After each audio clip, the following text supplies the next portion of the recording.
الحمدللہ والصلاة والسلام علی رسول اللہ اما بعد۔ اصول ثلاثہ دین کی 3 بنیادی باتیں، اس میں آج ہمارا 14واں سبق ہے۔ 14ویں سبق میں ہم اسلام کے 5 ارکان میں سے دوسرا، تیسرا، چوتھا، 5واں ان چاروں کی دلیلوں کو سننے اور سمجھنے کی کوشش کریں گے۔ ویسے ساتھ ساتھ میں توحید کی تفسیر جس آیت میں ہے اس کو بھی امام علیہ الرحمہ نے بیان کیا ہے۔ سبق کیا چل رہا ہے یاد ہے نا آپ لوگوں کو؟ 11ویں سبق سے ہم نے اسلام جو ہمارا دین ہے اس کے ارکان، ان کی دلیلیں اور ان کی کچھ تفصیلات کو جان رہے ہیں۔ صحیح ہے نا؟ یاد آ گیا سبق؟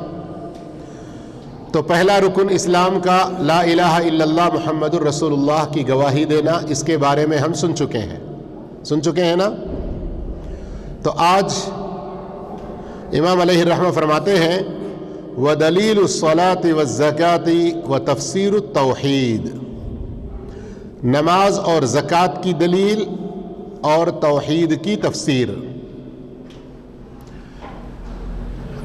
کیا ہے وہ دلیل بعد میں سمجھیں گے ہم، لیکن اس ہیڈنگ اور اس عنوان کو پہلے سمجھیے۔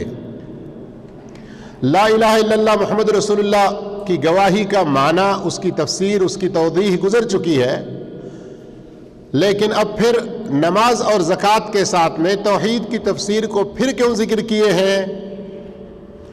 ایک تو بات یہ ہے کہ نماز اور زکوٰۃ کے لیے جس آیت کو دلیل میں لا رہے ہیں اس میں اصل توحید کیا چیز ہے اس کی بھی وضاحت ہے، اس لیے انہوں نے عنوان میں بھی اس کو رکھا۔ ٹھیک ہے نا؟ سمجھ گئی بات؟ دوسری بات یہ ہے کہ ہمارا جو دین، اس کی جو اصل بنیاد اور جڑ ہے وہ توحید ہے۔ اگر اس میں خلل ہے تو آپ کی نمازیں، آپ کے روزے، آپ کے زکوٰۃ، آپ کے حج، ماں باپ کی اطاعت و فرما برداری، دوسرے اور ساری نیکیاں برباد ہیں۔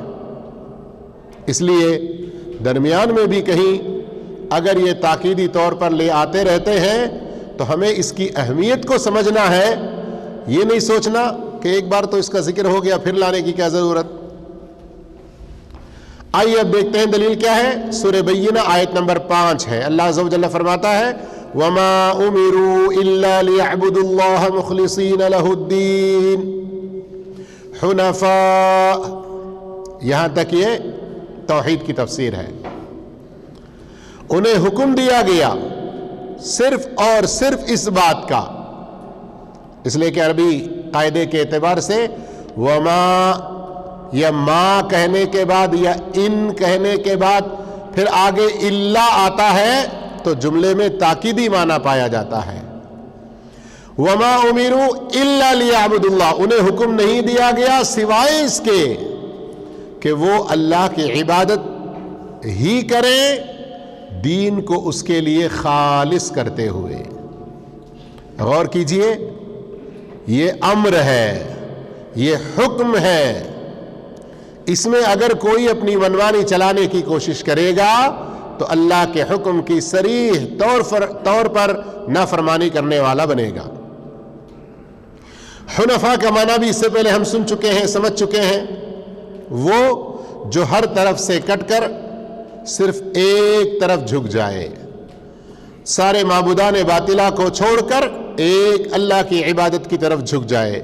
قرآن مجید میں خاص طور پر یہ صفت ابراہیم علیہ السلام کی بیان کی گئی، اور اللہ رب العالمین نے تمام توحید والوں کو یہی خوبی اپنانے کا حکم دیا، جیسا کہ اس آیت میں بھی ہے کہ انہیں حکم دیا گیا کہ وہ اللہ ہی کی عبادت کریں، دین کو اس کے لیے خالص کر کے، حنیفاً، پوری طرح یکسوئی کے ساتھ صرف اور صرف اللہ ہی کی طرف مائل ہو کر۔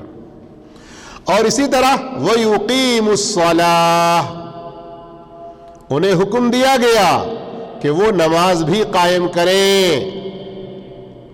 تو نماز قائم کرنا یہ ہماری مرضی پر ہے، ہمارا جی چاہے تو کریں گے نہیں تو نہیں کریں گے، ایسا چوائس ہے ہمارے لیے؟ جواب دیجئے، کوئی ہمارے لیے اختیاری ہے یہ؟ نہیں، ایک دم فرض ہے، واجب ہے، ماننا ہی ماننا ہے۔ اور یہاں غور کریں آپ، اللہ نے یہ نہیں کہا صلو، تم نماز پڑھو، بلکہ فرمایا یقیم الصلاۃ، نماز کو قائم کرنا۔ نماز کو قائم کرنے میں کیا کیا چیزیں آتی ہیں؟ نمبر 1 اس میں آتا ہے کہ ہم وقت کی پابندی کریں۔ نمبر 2 مرد حضرات جماعت کی پابندی کریں۔ نمبر 3 ارکان، واجبات، مستحبات، سنن، سب چیزوں کو صحیح ادا کرنے کی کوشش کریں۔ اور پھر آگے 5 6 وغیرہ بھی آ جائیں گے کہ اس کے آداب، اس کے خشوع و خضوع کا پورا خیال کریں۔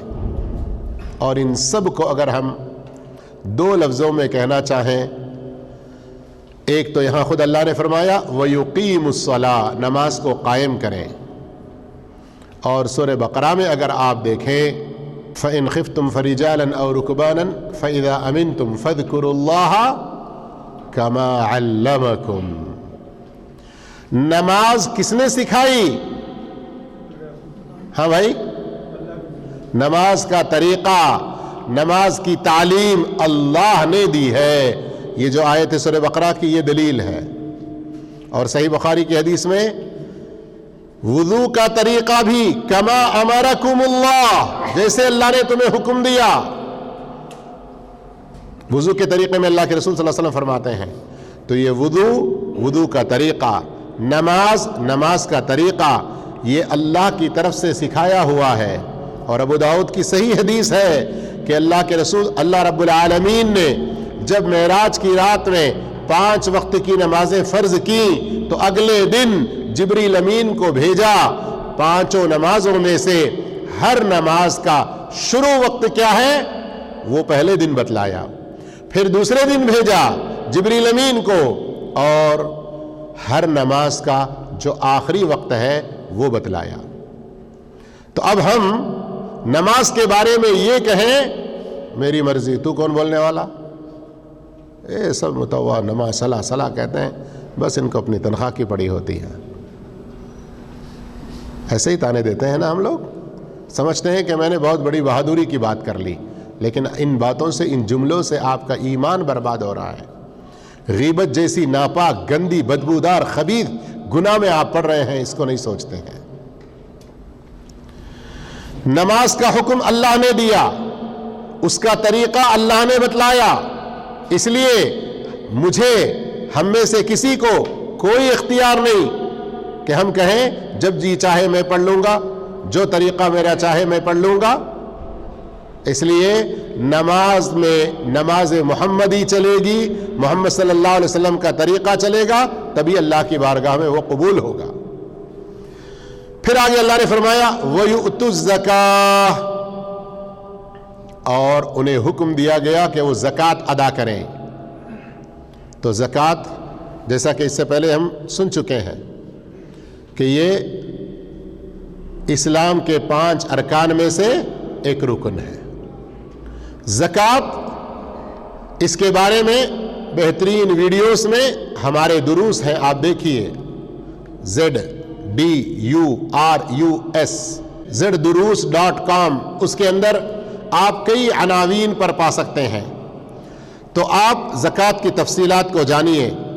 زکوٰۃ کن پر فرض ہے، کن کن مالوں پر فرض ہے، اور کن لوگوں کو دینا ہے، کیا مقدار ہے، یہ ساری تفصیلات اللہ رب العالمین نے بتلا دیا ہے۔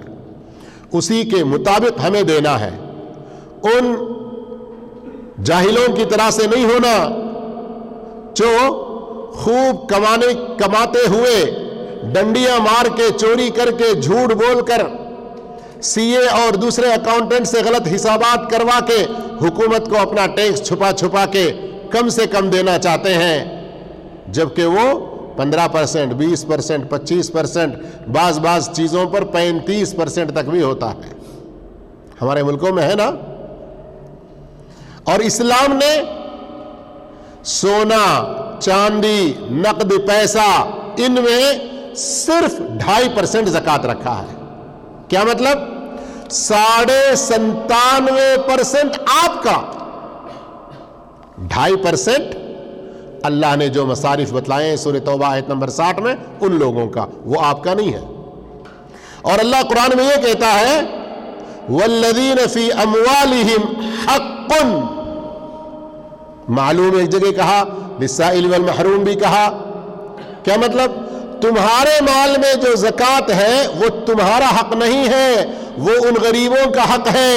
کیا مطلب؟ تم دے کر ان پر کوئی احسان نہیں کر رہے ہو بلکہ یہ نکال کے اپنے مال کو پاک کر رہے ہو. یہ احساس ہونا چاہیے. زکوٰۃ نکالتے ہوئے میں نے اتنی زکوٰۃ نکالی, میں نے اتنے مدرسے کے بچوں کی کفالت کی, میں نے اتنے غریبوں کو سہارا دیا, میں نے اتنے بے روزگاروں کی روزگار کا انتظام کیا. اس طرح سے یہ ہمارے فقر کی کوئی چیز نہیں ہے. زکوٰۃ اگر نہیں ادا کرتے ہیں تو جس کفر میں, جس بڑے گناہ میں اور جس خطرے میں آپ پڑنے والے تھے, زکوٰۃ ادا کر کے اپنے آپ کو ان ساری گندگیوں سے, خطرات سے بچا لیا, پھر اپنے مال کو پاک کر لیا. یہ آپ نے اپنا ایک حق ادا کر دیا, کسی پر کوئی احسان نہیں کیا. تو زکوٰۃ جن پر واجب ہے, فرض ہے, ان کو چاہیے کہ وہ زکوٰۃ کی تفصیلات کا علم حاصل کریں. سونے میں 7.5 تولہ سے اوپر ہے, 85 گرام سے اوپر ہے تو زکوٰۃ واجب ہے, اس سے نیچے ہے تو فرض نہیں ہے. اور 52 تولہ یا 595 گرام سے زیادہ چاندی ہے تو اس پر زکوٰۃ فرض ہے, اس سے کم ہے تو فرض نہیں ہے. نقدی بھی انہی کے برابر ہے. باقی جن کے پاس اونٹ, گائے, بیل اور بکریاں وغیرہ ہوں گی تو ان کے حسابات الگ ہیں. اسی طرح کسی کے پاس کھیتی ہے تو جب بھی فصل کٹے گی اور 650 کلو سے زیادہ ان کا وہ اناج نکلے گا تب جا کر اس میں ان کے اوپر زکوٰۃ فرض ہے. تو اس طرح سے یہ اور بھی تفصیلات ہیں جن کو ہم نے مختصر آپ کے سامنے بیان کیا ہے. آگے اللہ عز و جل فرماتا ہے وَذَلِكَ دِينُ الْقَيِّمَةِ, یہ ہے انصاف والا, عدل والا, استقامت والا, ٹھیک اور درست دین. وَذَلِكَ دِينُ الْقَيِّمَةِ, یہ وَذَلِكَ دِينُ الْقَيِّمَةِ جو اللہ تعریف کر رہا ہے اس دین کی, کیا باتیں بیان کرنے کے بعد؟ اخلاص کے ساتھ اللہ کی عبادت, نماز کی پوری پابندی, اور جن پر زکوٰۃ فرض ہے وہ اپنی زکوٰۃ کا نکالنا. ان تینوں میں اگر کوئی تھوڑی بھی ڈنڈی مارتا ہے تو اس کا دین صحیح ہے. سمجھ رہے ہیں بات کو؟ قرآن سے سمجھیے بات کو, دلیل سے بات کو سمجھیے. میرا ایمان پکا ہے, کون مجھ سے مقابلہ کرے گا, چیلنج کرے گا؟ بعض لوگ ایسے بھی فقریہ باتیں کرتے ہیں, اللہ حفاظت فرمائے. یہ صرف دل کے اندر رہنے والی چیز نہیں ہے دین و ایمان, دل کے ساتھ ساتھ زبان اور اس کے ساتھ ساتھ عمل کا بھی نام ہے. اگر ان 3 چیزوں میں ہم ذرا بھی پیچھے ہیں اور اپنے آپ کو سمجھتے ہیں کہ میں پورے دین پر ہوں تو یہ اپنے آپ کو دھوکہ دے لے رہے ہیں. اس کے بعد امام علیہ الرحمہ فرماتے ہیں وَدَلِيلُ الصِّيَامِ, اور روزے کی دلیل. روزے کی دلیل کیا ہے؟ سورۃ البقرہ آیت نمبر 183 یا ایھا الذین آمنوا کتب علیکم الصیام, اے ایمان والو تم پر روزے فرض کیے گئے ہیں ویسے ہی کما کتب علی الذین من قبلکم, جیسے تم سے پہلے والے لوگوں پر فرض کیا گیا تھا. میرے بھائیو, یہاں اللہ رب العالمین نے خطاب ایمان والوں سے کیا, یہ بھی ہمارے لیے شرف و اعزاز کی بات ہے. پھر اللہ رب العالمین نے روزے ہم پر فرض کرنے کی بات بتلائی. تو اب کسی آدمی کے لیے یہ بہانہ نہیں چلے گا کہ کیا کروں, میں اکیلا کمانے والا ہوں, میں نوکری نہیں کروں گا تو میرا گھر نہیں چلے گا, اس لیے میں روزہ تو چھوڑ لوں گا لیکن نوکری نہیں چھوڑ سکتا. میں روزہ تو چھوڑ دوں گا لیکن میری دن کی دہاڑی نہیں چھوڑ سکتا. جو ایسا سمجھتے ہیں تو وہ پھر اپنے ایمان کا جائزہ لیں کہ اللہ کے اس فرض کو ماننے میں وہ جو سستی کوتاہی کر رہا ہے اللہ کے پاس کیا جواب دے گا. حدیث میں آتا ہے اللہ کے رسول صلی اللہ علیہ وسلم کو جہنم میں دکھایا گیا ان لوگوں کو جو الٹے لٹکائے ہوئے ہیں ایک پہاڑ کے اوپر اور ان کے جبڑے کاٹے جا رہے ہیں گدی تک اور خون رستا جا رہا ہے اور وہ لوگ تکلیف سے بہت کراہ رہے ہیں. اللہ کے رسول صلی اللہ علیہ وسلم فرماتے ہیں کہ پہاڑ پر چڑھنے کے لیے مجھے کہا گیا، اس سے پہلے سے ہی میں ان لوگوں کے کراہنے کی تکلیف کی آوازیں سن رہا ہوں. جب جا کر دیکھا پھر اس کے بعد پوچھا کہ یہ کون ہے تو فرمایا یہ وہ لوگ ہیں جو افطار کا وقت ہونے سے پہلے ہی افطار کر لیتے ہیں. اب جو دن بھر روزہ رکھ کر وقت سے پہلے افطار کرے ان کے لیے یہ عذاب ہے جو بغیر کسی شرعی عذر کے روزہ چھوڑتے ہیں. ان کو کتنا عذاب ہوگا ذرا غور کیجئے. اور روزے کا فائدہ کیا ہے؟ اللہ نے بتلایا لعلکم تتقون، شاید کہ تم متقی پرہیزگار بن جاؤ، تم جہنم سے بچ جاؤ، اللہ کے عذاب سے بچ جاؤ. آگے پھر حج کی دلیل، ودلیل الحج، حج کی دلیل سورہ آل عمران آیت نمبر 97 وَلِلَّهِ عَلَى النَّاسِ حِجُّ الْبَيْتِ، لوگوں پر اللہ کے لیے یہ فرض ہے کہ وہ اللہ کے گھر کا حج کرے. کون؟ جس کے پاس اس کی طاقت ہے، جس کے پاس اس کی طاقت ہے. جو طاقت رکھنے کے باوجود حج نہیں کرتا، اللہ کیسی دھمکی دے رہا ہے دیکھیے، وَمَنْ كَفَرَ، جو کفر کرے، جو انکار کرے، جو اس فرض کو نہ مانے، فَإِنَّ اللَّهَ غَنِيٌّ عَنِ الْعَالَمِينَ، ارے تو میرے فرض کو نہیں مانتا تو کیا میرا بگاڑے گا؟ اللہ تو ساری دنیا والوں سے بے پرواہ ہے. ساری دنیا کے لوگ بھی افجر قلب رجل، دنیا کے سب سے بدترین قسم کا جو آدمی ہوتا ہے ویسے بن جائیں، لا ينقص من ملکی شیئا، اللہ کہتا ہے میرے ملک، میری بادشاہت، میرے اختیارات، میرے قدرات، ان کے اندر کوئی کمی نہیں ہوگی. اس قدر غنی، بے پرواہ، بے نیاز اللہ تعالی ہے. اگر ہم کسی فرض کا انکار کرتے ہیں تو اس کا نقصان کس کو پہنچے گا؟ کس کو؟ کس کو؟ جی، صرف اپنے آپ کو ہی نہیں بلکہ اپنے آل و اولاد کو پہنچنے کا بھی خطرہ ہوتا ہے. خطرہ ہوتا ہے اس لیے کہ انسان خود جتنا برا ہوگا اولاد کی اتنی اچھی تربیت بھی نہیں کر سکے گا.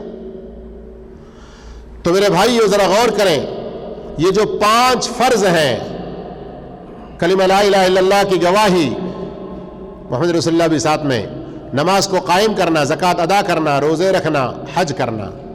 نماز تو یہ دن میں 5 مرتبہ ہے. زکوٰۃ سونا چاندی، سامان تجارت، بیل بکری جانوروں کی زکوٰۃ سال میں 1 بار، اناج کی زکوٰۃ جب بھی فصل کٹے. اور فرض جو روزے ہیں وہ صرف سال میں 1 بار رمضان کے مہینے میں. اور حج یہ زندگی میں صرف 1 مرتبہ. ذرا اللہ عز و جل کی اس ترتیب اور اس عدل اور اس انصاف پر بھی غور کیجئے اور کسی بھی فرض کی ادائیگی میں سستی نہ کیجئے. اللہ مجھے آپ کو سب کو نیک توفیق عطا فرمائے. والسلام علیکم ورحمۃ اللہ وبرکاتہ.